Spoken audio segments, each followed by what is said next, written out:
Okay, so now we're going to start with claim 2. I'll kind of introduce it. I'll have you all try it. I decided I'm not going to do like a Google form. I'll just have you like try it, write it down in your notebooks or on a piece of paper. So try doing the math on your own. And then in the next little video that I'll make, I'll kind of walk through how we do this second problem. So in this one, what we're going to do, what we really want to do is kind of confirm that throwing speed. It seems like a lot when he threw that steak. So we want to confirm, can he actually throw that fast? So that's what we're going to be doing with this one is we're going to confirm how fast can he throw based on this claim that he says back in 82, I used to be able to throw a pigskin a quarter mile. So we want to know what is the initial velocity needed to throw a pigskin a quarter mile, or if we do a little bit of Googling, 402.336 meters. So it travels 402.336 meters in the x direction. We want to know what velocity is needed for that to happen. So first, though, what I want to do is we know that we're throwing it horizontally, or it's traveling horizontally, but first we want to think about what angle do you actually have to throw at to maximize the distance that you travel. So what angle do you actually have to throw at to make that happen? So what I want you all to do really quickly is I'll link this PhET in the assignment for the day, but I want you to kind of run some brief experiments really quick and think about at a height of 0 feet, what angle maximizes your distance in the horizontal direction. So which angle actually maximizes how far you can travel. So I will have you pause the video here. So just kind of hit pause on that and then try it out. So you can go to this PhET and let it load. And then just go to intro and just kind of play around with it. So set your cannon to just 0 meters and try to figure out what angle is going to maximize the distance that we travel. So we see it's not going to be 90. Let's see, 85 was kind of a dud, so it won't be 85. But so what I want you to do is pause the video here. So just kind of hit pause on it and then just play around with that for a quick minute and figure out which angle is going to maximize it. All right, so welcome back. Hopefully you paused it and tried that out. And hopefully you found that that angle was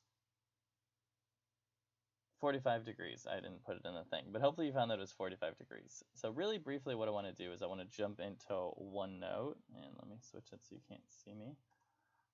So this is our problem, but so what I want to do really quickly is just kind of go through why 45 degrees maximizes it. So if we have a situation, and you won't really need to know this, but I just think it's kind of an interesting thing to know and think about why.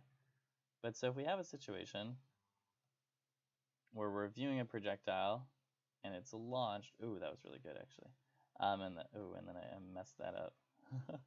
But so we have this projectile that's launched, it's following this parabolic curve.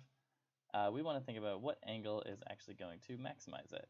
So if we're thinking about that, we have an equation in the x direction for our x component, and that's really the variable that we want to maximize. We want to maximize this x.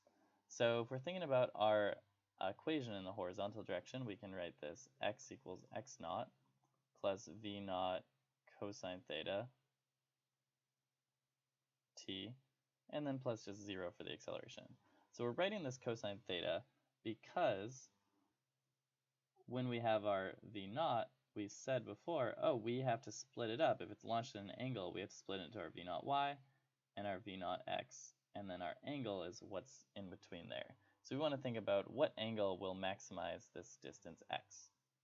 So really we have this x equals v naught, or x equals v naught cosine theta t.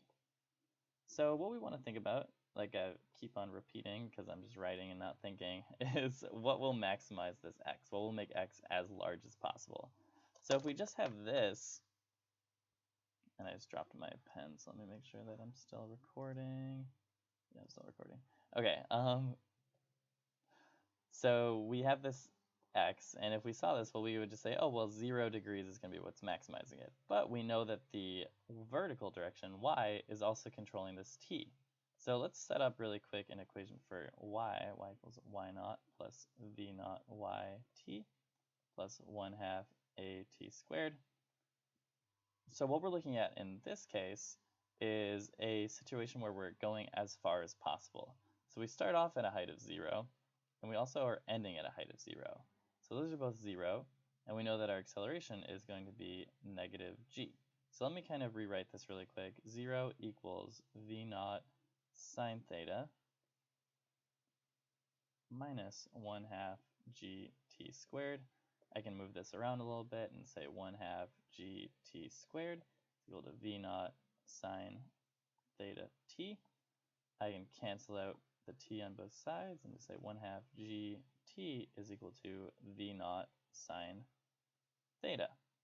And I'm going to really quickly solve this for t and say t is equal to v naught sine theta times 2 divided by g. Is that right? Yeah. So now I have an equation for t based on the height that it's traveling, because the height, it also matters. So what I can do is I can plug that equation for t up in here and say x equals v naught cosine theta times 2 v naught sine theta divided by g. Or if we make that look a little bit nicer, 2 v naught squared cosine theta sine theta divided by g. So before it looked like we just wanted to maximize our angle for the x direction, but now we have to maximize it for the x and the y direction. So we have to maximize this angle with the cosine component and the sine component.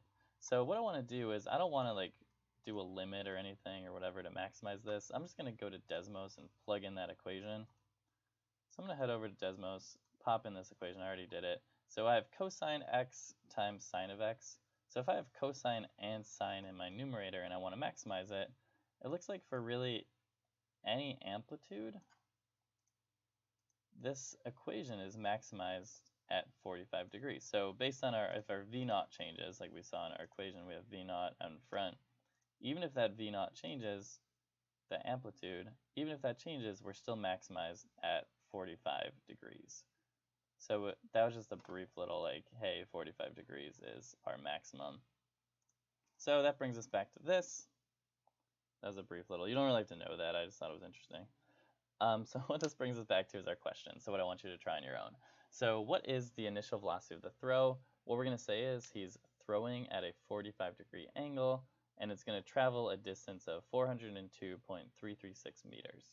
So just to make it easy also, let's just say that the football starts and ends at the same height. So let's just call it a height of 0.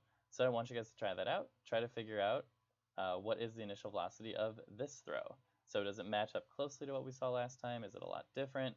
Which one are we going to use and trust for our football over the mountain check for claim number 3?